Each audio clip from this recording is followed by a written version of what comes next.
ગઈકાલે વાસી ઉત્તરાયણ હતી.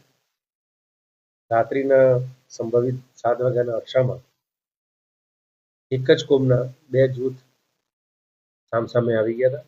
એમની જૂની તકરારો ચાલતી હતી. એમાં ઇસ્માઇલભાઈ ઇબ્રાહીમભાઈ ખાટકી અને એની સામે મોહસિનભાઈ રાઠોડ આ બંને જવાહરનગર પોલીસ સ્ટેશનમાં ફરિયાદ નોંધાવી છે.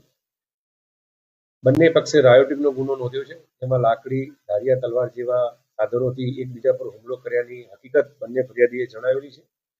કુલે 8 આરોપીને જવાહરનગર પોલીસે તાત્કાલિક સ્થળ પર પહોંચી રાઉન્ડ અપ કરેલ છે.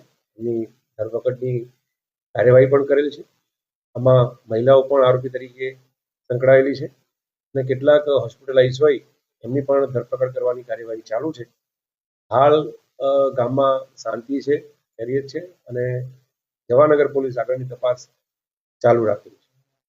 બંને પક્ષે થઈને 19 આરોપીઓની હકીકત દર્શાવેલી છે, જેમાં પૂરા નામની વિગત જેમ પોલીસને મળી છે એમાં કુલ હાલ 8 આરોપીની પોલીસે મહિલા સહિત ધરપકડ કરેલ છે.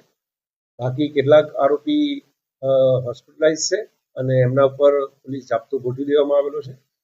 ગઈકાલ રાતની જ ઘટના છે અને ત્વરિત પોલીસે જવાહરનગર પોલીસે કાર્યવાહી કરેલ છે.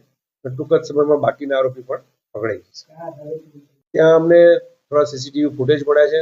બીજા અમુક હ્યુમન રિસોર્સિસના માધ્યમથી પણ પોલીસને માહિતી મળેલ છે, જે આધારે પોલીસે આરોપીની ધરપકડ